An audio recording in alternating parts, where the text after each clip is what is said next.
Selamat datang pemirsa, Pasuruan Info hadir di belakang libur Anda bersama dengan membawa acara yang akan memberikan berita-berita top 5 minggu ini.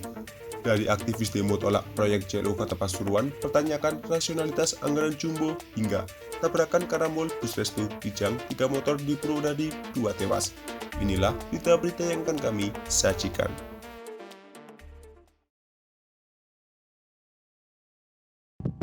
Kantor DPRD Kota Pasuruan didemo puluhan aktivis soal penolakan proyek JLU pada Senin 24 Juli. Aktivis yang menamakan diri sebagai ATUR atau Aliansi Transparansi untuk Rakyat Pasuruan ini menolak proyek pembangunan jalur lingkar utara Kota Pasuruan. Berdasarkan pantauan, puluhan massa demo datang berjalan kaki ke kantor DPRD Kota Pasuruan sekitar pukul 9 pagi. Para massa aksi membawa spanduk bertuliskan bubarkan pansus JLU, dugaan mafia tanah di JLU, dugaan broker JLU, DPRD jangan pura-pura buta, hingga DPRD jangan makan gaji buta. Koordinator aksi, Ai Suhaya meneriakkan orasi mengkritik proyek JLU yang dianggap tidak ada kejelasan progres pembangunannya. Dia menyebut bahwa penetapan lokasi atau penlok proyek JLU sudah mati alias gagal sejak 2022. Dia juga menuding bahwa proyek ini belum dilakukan kajian amdal lalin atau analisis dampak lingkungan lalu lintas. Aktivis ATUR juga mempertanyakan anggaran dengan nominal besar dalam pembangunan JLU sepanjang 9 km tersebut. Menurut Ai, dana untuk pembebasan lahan seluas 20 hektar yang masuk proyek JLU mencapai 200 miliar rupiah. Sementara, Dinas PUPR Kota Pasuruan sendiri hanya memiliki anggaran senilai 85 miliar rupiah. Dia mempertanyakan kejelasan atas kurangnya dana sebesar 115 miliar rupiah tersebut. Dia meminta pemerintah untuk berani ambil sikap hitam di atas putih. Tidak hanya itu, Koordinator ini juga menyebut bahwa proyek JLU ini terkesan dipaksakan, sebab untuk membangun jalan sepanjang 9 km ini dibutuhkan total dana mencapai 800 miliar rupiah. Pemerintah Kota Pasuruan berencana mengalokasikan dana tersebut lewat bantuan dari pemerintah pusat. Namun, bagi Ai, ide tersebut mustahil untuk direalisasikan pada 2024. Dia juga meminta agar pansus DPRD Kota Pasuruan terkait proyek JLU juga dibubarkan. Aktivis ini juga menyinggung terkait kasus dugaan penyelewengan lahan trase JLU yang sempat menyeret salah satu anggota dewan. Meski tersangka dalam kasus tersebut dinyatakan bebas, tapi mereka berpendapat bahwa potensi penyelewengan masih bisa terjadi. Dia menjelaskan bahwa lebih baik uang 800 miliar rupiah ini digunakan untuk program pengentasan kemiskinan, pengangguran, atau mendukung usaha pelaku UMKM dan PKL. Sekitar pukul 11 siang, perwakilan Aliansi ATUR masuk ke dalam kantor DPRD Kota Pasuruan. Mereka berdialog langsung dengan Wali Kota Pasuruan, Saiful Yusuf bersama anggota DPRD dan perwakilan UPD.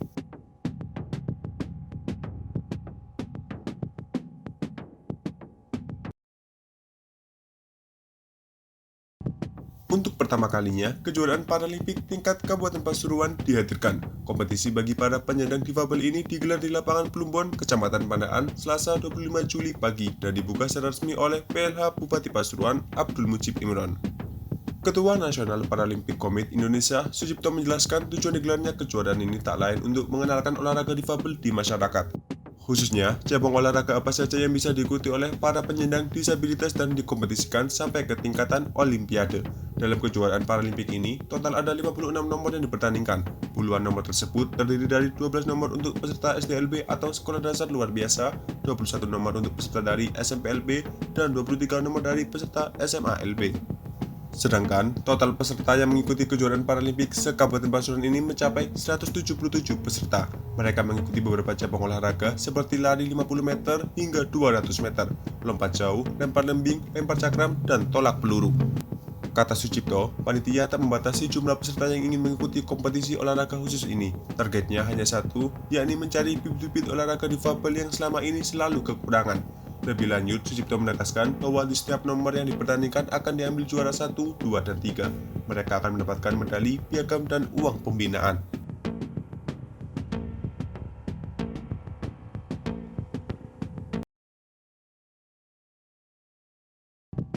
Kecelakaan karambol melibatkan bus, mobil, dan 3 motor terjadi di ruas jalan Surabaya-Malang, Desa Sentul, Kecamatan Purwodadi, Kabupaten Pasuruan, Rabu pagi 26 Juli. Kecelakaan itu merenggut 2 korban jiwa dan 4 korban lainnya alami luka-luka.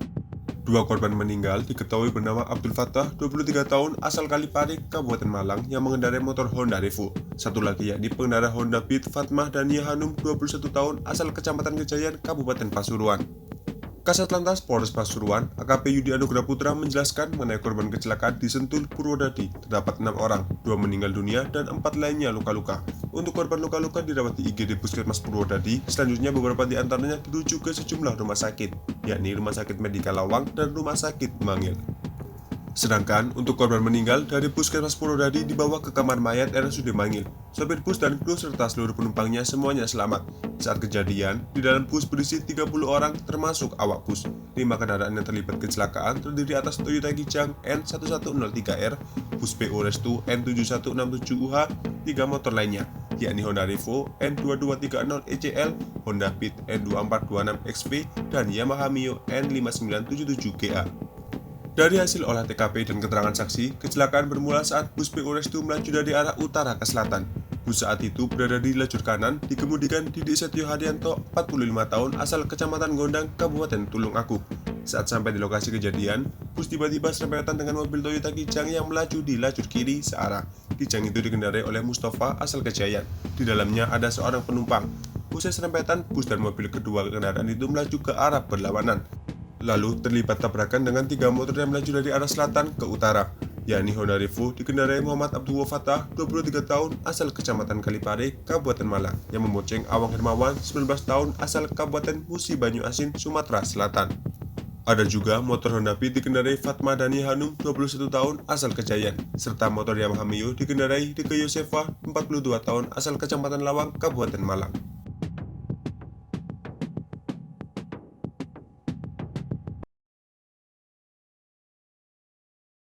Kecelakaan tunggal terjadi di Jalan Urip Sumoharjo, Kelurahan Pocentrek, Kecamatan Purworejo, Kota Pasuruan. Kamis 27 Juli siang, satu unit truk box bermuatan daging ayam frozen terguling di depan warung ayam lesehan milik Edi Sucipto. Truk yang dikemudikan Agus Satria Gunawan, 27 tahun, warga Jombang ini sempat menabrak Gapura Gang 9 di lingkungan Sutojayan. Edi Sucipto mengaku siang itu sedang di rumah. Sekitar pukul 11.45 tiba-tiba terdengar suara seperti benturan keras dari luar rumah. Sontak, ia langsung keluar rumah. Tepat di warungnya, satu unit truk box bermuatan daging ayam sudah dalam kondisi terguling, membujur utara selatan, sementara pondasi Gapura Gang di samping rumahnya juga jebol. Warga RT 2 RW 1 lingkungan Sutojayan, Kelurahan Pocentrek ini mengungkapkan syukur kecelakaan ini tak sampai makan korban jiwa, juga tidak sampai menabrak warung lesehan semi permanen di depan rumahnya. Sementara, Agus Satria Gunawan mengaku mengemudi dengan kecepatan lambat. Bersama rekannya, Arif 36 tahun, warga Surabaya, ia berangkat dari Sidoarjo melalui jalur Pantura menuju Pasuruan. Ia hendak mengirimkan daging ayam frozen ke salah satu rumah makan di Jalan Panglima Sudirman, Kota Pasuruan. Beruntung, Agus dan rekannya tak sampai terluka. Atas kejadian ini, Kanitur Jawali Satlantas Polres Pasuruan Kota, Ibtu Rio Sagita mengatakan, mengingat tempat kejadian di Jalan Nasional, pihaknya langsung melakukan upaya penanganan secepat mungkin. Polisi menutup sementara arus lalu lintas dari perempatan Kebonagung yang menuju ke arah masuk tol Sutojayan.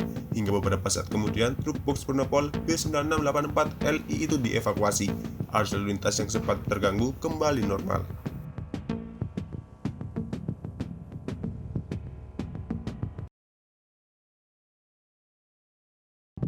Nasib naas dialami Muhammad Habibullah, 20 tahun, pemuda asal Dusun Tanjung, Desa Kecamatan Gempol itu tewas kecelakaan Jumat 28 Juli dini hari. Motor Honda Tiger yang dikemudikannya menabrak mobil yang hendak menyeberang di bypass Gempol. Informasi yang diperoleh, insiden terjadi pukul 00.35. Kecelakaan bermula dari mobil Daihatsu Espas berjalan dari timur ke barat.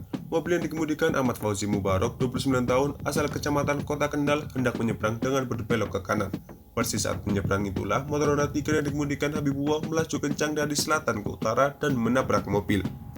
Kanit Lantas Polsek Gempol, Ibda Hendi Arianto menjelaskan, pemotor meninggal dunia di lokasi kejadian saat mengendarai didapati tanpa memakai helm dan melaju dengan kecepatan tinggi.